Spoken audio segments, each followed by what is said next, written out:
El glaucoma es una alteración del nervio óptico debido sobre todo a un tema relacionado con la tensión ocular.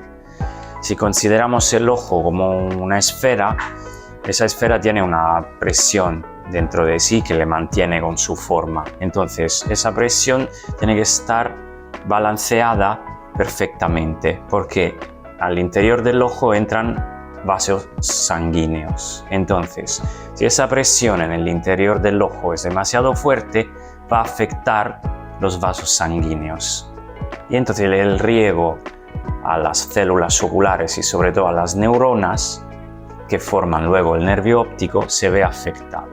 Entonces, el punto es ahí, entre la producción de ese líquido que es necesario al funcionamiento del ojo, que es el humor acuoso, es su desagüe, si lo queremos ver así, que tiene que estar perfectamente balanceado. Cuando se crea un desajuste en esos dos parámetros, empezamos a tener daños al nivel de las neuronas que forman el nervio óptico.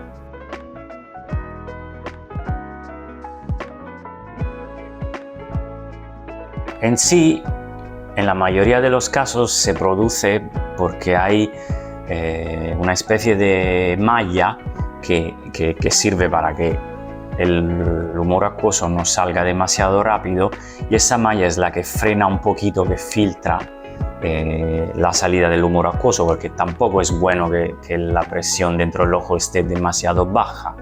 Entonces, lo normal en la mayoría de los casos es que haya un exceso de filtración, de obstáculo a la filtración, mejor dicho, y eso haga que se quede demasiado líquido en el interior del ojo y produzca ese aumento tensional.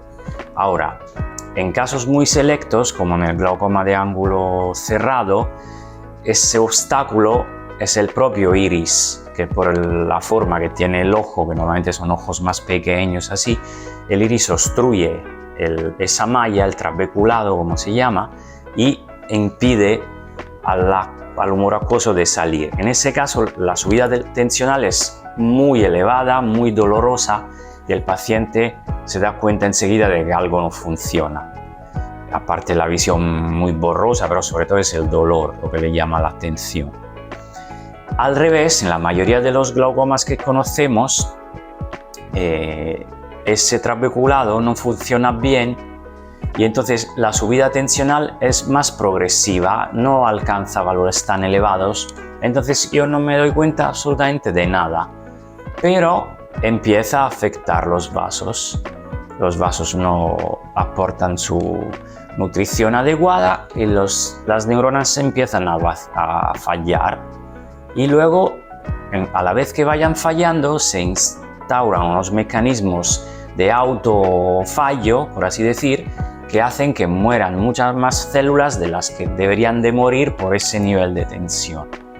Entonces ahí empezamos a ver daños del campo visual, que sería la zona que alcanzamos a ver mirando un punto fijo.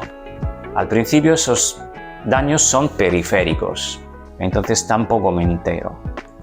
Cuando empiezan a ser centrales ya me voy a enterar, porque a lo mejor me choco con una puerta al salir o no veo una persona que está llegando desde un determinado punto del campo visual. Pero cuando pasa esto, ya es tarde.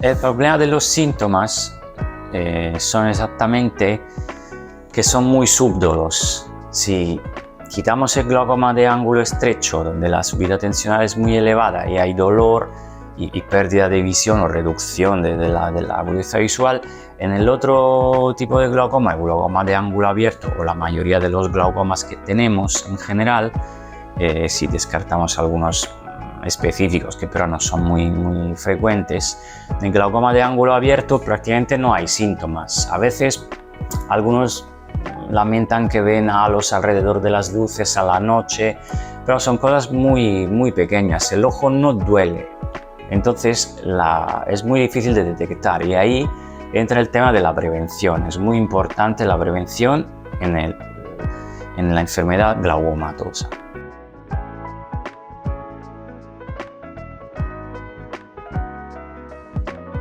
hay que tener en cuenta que del 1 al 3% de la población puede padecer de glaucoma, pero normalmente es una enfermedad de los 50 años para arriba, 50-60. Luego hay factores de riesgo, evidentemente la familiaridad, porque está relacionado también con temas genéticos. Se han encontrado una serie de genes que sí dan más probabilidad de tener esa patología. Y luego hay una serie de afecciones, un corolario alrededor, como por ejemplo la diabetes, fumar, tener el ojo más pequeño o tener el ojo demasiado grande, como en los hipermétropes o en los míopes. Estas son más o menos las enfermedades que pueden estar relacionadas. Luego, a nivel étnico, sí que también los afroamericanos, los africanos y los asiáticos tienen cierta más predisposición. Y luego hay un tipo de glaucoma muy específico que se encuentra bastante en la zona del norte de Europa, pero también en el norte de España y en el País Vasco también, aunque es más frecuente en la zona de Galicia y por ahí, que es el glaucoma de pseudoesfoliáceo, que es un glaucoma un poco especial, que siempre estamos hablando de una población por encima de los 50 años, los 60, pero que es un glaucoma un poco específico de la zona de Escandinavia, de las zonas celtas, Irlanda, algunas zonas de Gran Bretaña y eso, y parte de España del norte.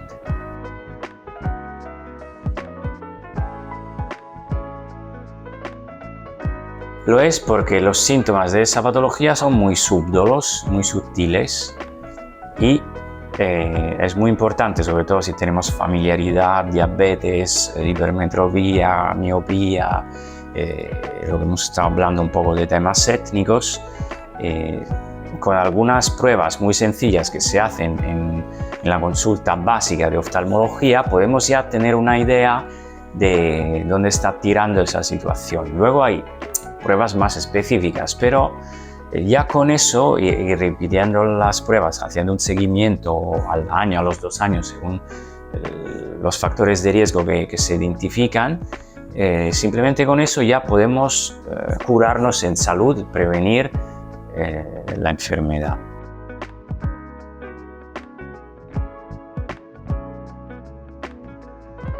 Bueno, lo bueno es eso, que si la enfermedad se detecta muy pronto, lo normal es que con una gota que se echa todos los días ya la podamos controlar y no tengamos nunca problemas de glaucoma.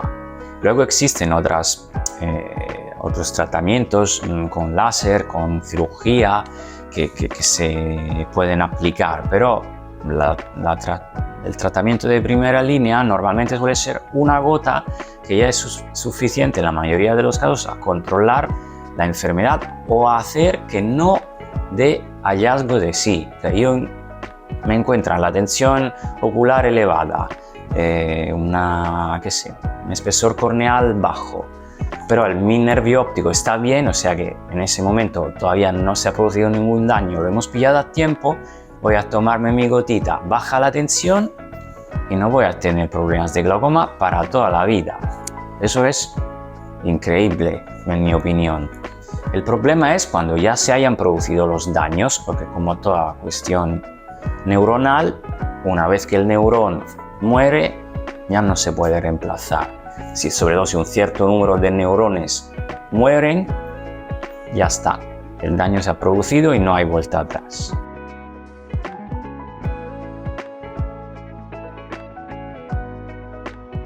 El dolor de cabeza no está relacionado con el glaucoma si descartamos lo que he comentado anteriormente, o sea, el glaucoma de ángulo estrecho. Pero en ese caso no estamos hablando de dolor de cabeza, estamos hablando de un dolor que voy a dar con el muro, con la pared, porque no puedo con él.